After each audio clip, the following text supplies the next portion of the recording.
What would it mean for him to achieve the Triple Crown this weekend?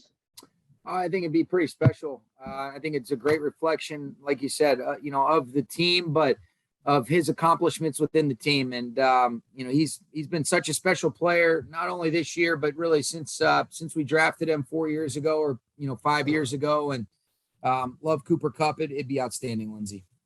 What you guys have had some tough times against the 49ers the last couple of years. What do you think needs to happen on Sunday for you guys to get one from them? Yeah, I think we need to play better in that 3-hour window. I need to coach better. We need to execute better. We need to take better care of the football.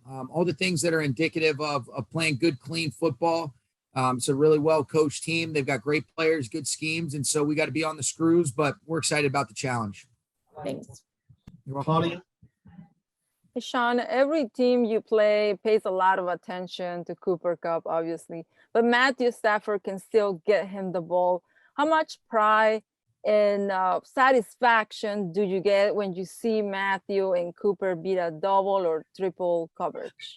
Yeah, it's great. I think, in a lot of instances, I think it's also a good reflection of Cooper's versatility, ability to move him all over the formation and him knowing, every single spot. But, the best thing is that, if some of the coverage contours or the looks dictate, Matthew will get those other eligibles involved as well. And so they take a lot of pride in consistently producing, and those two have done a great job with it, but it's also great to get those other guys involved as well. And last one, your defense will have a big test, obviously, against the Niners. That offense scored 24 points against you in November. What has improved with the defense since that game?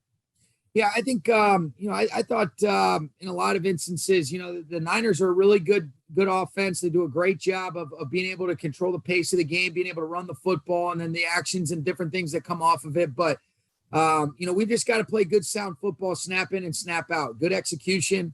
I think in a lot of instances, too, it goes hand in hand with playing good team ball. We got to possess the ball. We got to be better on third downs.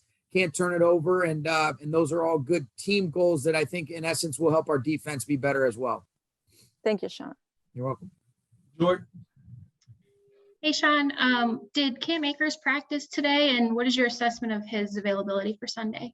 Yeah, he did. Everybody else was at a jog through, and Cam was full speed, flying around. So he's excited. He'll be ready to go, and looking forward to seeing Cam make his debut this week. What's a realistic workload for him? Obviously, getting a lot of factors in there, playing surface, weather, all that kind of stuff, but also, getting him maybe a couple of touches versus what would happen in an emergency situation. Yeah, I think, I don't have that answer. I think we're working through that.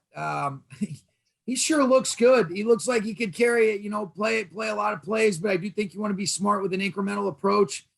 Is that 10 snaps? Is that 20? Is that 25? I think that's something that as the week progresses, we'll have a better feel for, but definitely want to get him involved. Thank you. You're welcome. Maria? Hey, Sean, you obviously know this team very well. They know you. When you go back and look at tape from the last meeting with this team, what do you learn the most? What stands out to you? I think, really we kind of got behind early. They made some plays to kind of swing the momentum in their favor, and then they did a good job of staying efficient and possessing the football. And so that's really what stood out. We had a couple, can't remember a time that I've seen a kind of a tip screen go back the other way, but, they made the plays. They did a good job, but I think it was really just that initial early momentum, and then their ability to be able to possess the football, and then our inability to be able to execute on some of the third downs offensively. Thank you. You're welcome. Kevin? Hey, Sean, when you think back to the now almost full regular season that you've had Matthew Stafford, does any moment stand out as sort of indicative of what he's been, what he brings? Yeah, the last drive the other day, I think, I think that stands out. He's made play after play. There's a lot of highlights. There's a lot of really good things. But some of my favorite moments have been the resolve, the resilience that's been demonstrated, bouncing back from some occupational hazards that occur as a quarterback. But I think going 14 for 14 in the second half after it wasn't perfect in the first half is a great demonstration and a reflection of the caliber of player and the caliber of person. And the mental toughness and resolve that Matthew Stafford has. I wanted to ask you about Greg Gaines. Teammates, coaches, everybody seemed to enjoy talking about him. Yeah. When you think back to when you first saw him pre-draft, what were your impressions? How did he win you over? Yeah, I mean, he was a really productive player at Washington. I thought, you watch he and Taylor Rapp, and they were really good defensively, and they were always a fun team to be able to watch. But Greg just showed up, snap in and snap out. Really a complete, versatile player. He's got a great personality too. I mean, he's a really productive player, but he's got a great way about himself. If you guys get a chance to get to know him a little bit more, really smart. He's really witty. He's just got one of those great demeanors that everybody loves Greg Gaines. I think what says as much as anything is when you guys ask Aaron about Greg, the way that he speaks of him.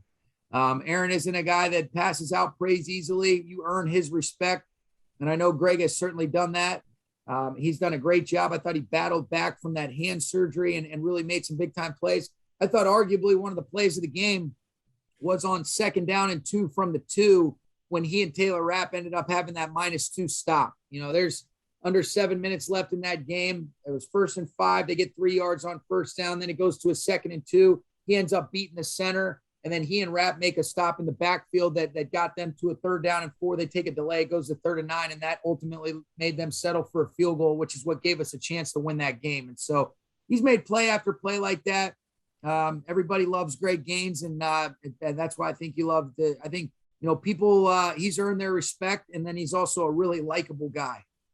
I think it was Raheem who referred to him as sarcastic, and he meant that in a positive way. But I would think sometimes that's not what a coach would want. Sarcastic, smart ass, always challenging you. However you really want to look at it, probably Greg probably punked Raheem. That's why he said it. Thanks, Sean. Steve. Hey, Sean, last time you guys played these guys, Odell had just come in, Robert Woods, he got hurt. I mean, there's so much is going on that could have been disruptive. Where Odell is in the offense now, is that allowing you to call the game differently? Yes. Yeah. It's these are totally different circumstances. Never was an excuse before, but there was a lot of moving parts in a short amount of time. When we had signed him, that was on a Thursday. We had played on Monday night, but I don't even think he anticipated even playing just because he still had some injuries and some things that he was working through. And when Robert goes down, he was kind of forced into action. And so feels like that's been a long time since then, but we still got to go play a good game, but definitely can call a game that we want to play to be able to go execute at a high level. And again, bringing Cam back, the way Sony's playing as well. I mean, geez, he just, as the game goes on, he just looks stronger and tougher, breaking more tackles. Is it a feel thing with Cam, or do you think you're going to start it out with kind of a scheduled appearance to see what he can do, especially the way Sony's been rolling? Yeah, I think it's a feel thing, because you definitely want to make sure you keep Sony rolling. He's done a great job, like you mentioned, Steve, but being able to get Cam involved and get his feet wet is something that's important. And he's a great player. We have a lot of confidence in Cam Akers. And so whether it's packages with both them on the field or Cam kind of, supplementing Sony if he needs a blow, that'll be a little bit of a field thing. But I do think you want to be consistent in our approaches as far as, Cam's rep count, whatever we decide that is as the week progresses. Great. Thanks, Sean. You're welcome, Steve. All right, we'll wrap up with Greg and then Gary. Hey, Sean, sorry, I had to step away for a second. Did you have any other injury updates other than Cam? Is there anything going on? Yeah, we had a lot of guys that we just rested, kind of those veteran rest days. Nick Scott was limited with his thumb surgery. He's looking like there's a possibility that he plays. So that's a good thing. Everybody else was just kind of the veteran rest day approach. Okay.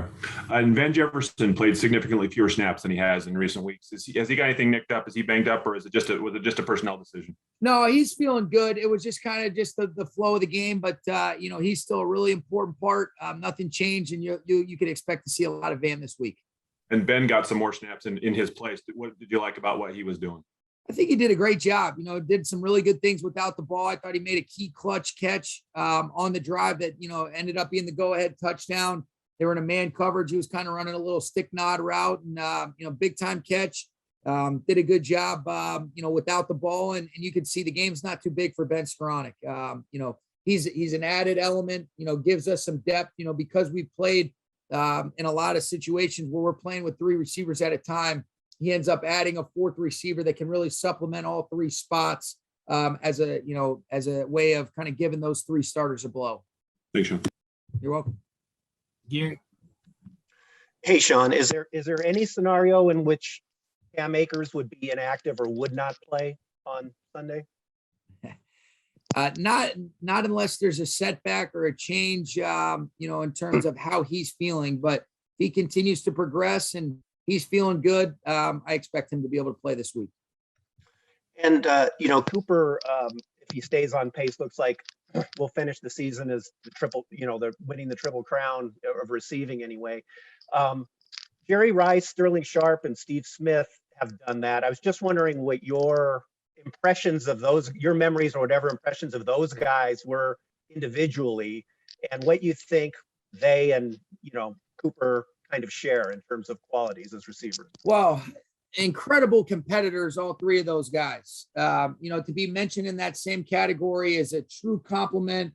I know the respect that Cooper has for the history of this game, and all 3 of those guys are so elite in their own right at playing that position. I think it's a testament to the production. When you start talking about catches, yards, touchdowns, it's unbelievable that he's mentioned in that same category. Got to go finish it out, but he has delivered in so many different ways for us. And what he does without the ball is arguably as impressive. I think those people that really love studying the tape, watching the intricacies of what he does, snap in and snap out, it's pretty remarkable. And you just feel fortunate to be able to work with a player like him, Gary. But all 3 of those guys that you just mentioned, what a special group that is. Amazing accomplishments that those men achieved. And for Cooper to be mentioned in that same category and potentially be able to have his name alongside of those guys with the Triple Crown is a huge testament to the hard work he's put in, and then also being surrounded by great teammates. Thank you. You're welcome.